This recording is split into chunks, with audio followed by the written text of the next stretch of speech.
חריץ אחרי חריץ, ואנחנו נפעיל את החוק הזה. אפשר לתת לך נשיקה? הוא לא רק אמר, הוא גם לא רק הבטיח, הוא גם מימש.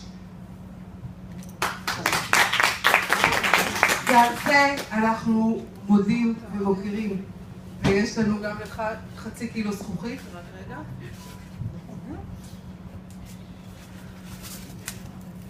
לפרופסור אלן בוגן, מנהל יחידת ההפריות בית החולים הלל יפה בחדרה, בהערכה והוקרה על היותך חלוץ במימוש חוק תרומת ביציות בישראל, הנך לפיד בראש המחנה, אמונתך, נחושתך ודבקותך במטרה שינו את חייהם של משפחות רבות בישראל. תבורך.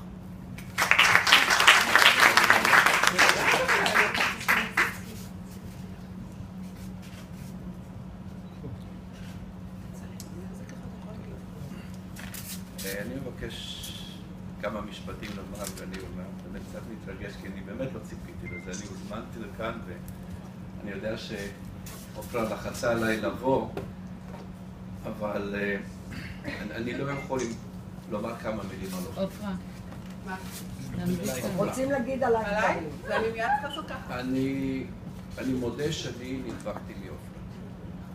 ולפני שנים רבות, מה שהיא אמרה זה בערך באמת מה שאני אמרתי לפני שנים, אבל היא הדביקה אותי. היא הדביקה אותי בהתלהבותה, היא הדביקה אותי במרץ שלה, היא הדביקה אותי בנכונותה לעזור לאנשים כבר לפני שנים רבות. אולי את זוכרת פעם הסתובבנו בליצר ודיברנו על הנושא לפני הרבה שנים. היה קצת טפטוף. היה קצת טפטוף.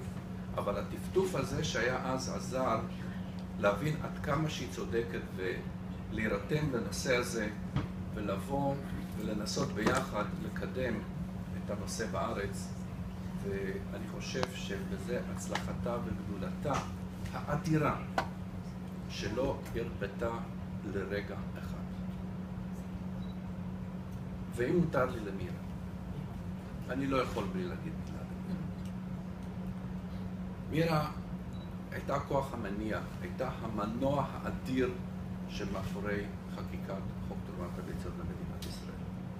אנחנו ישבנו בכנסת שנים רבות. 13 בחודש.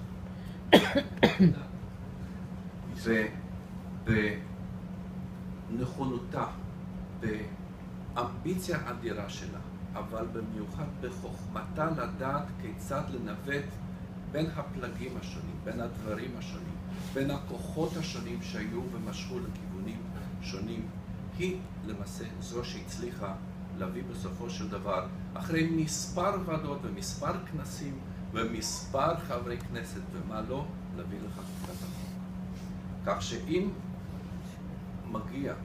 מגיע את הברכות לעופרה ולמירה, זה כחטיבה אחת, כיד אחד, הייתי אומר, מחשבה אחת מגיעה ברכות. ואם תרשו לי עוד חצי מילה. לפרופסור משיח. פרופסור משיח, שהוא מורשת. פרופסור משיח הוא תמיד ידע מתי ברגע הנכון להעביר את הדבר הנכון במקום הנכון, כדי שיצא למעשה, שתצא התוצאה הנכונה, כולל הגיל של האישה, כולל הנכונות, כולל המעוף המחשבתי שלו התמידי.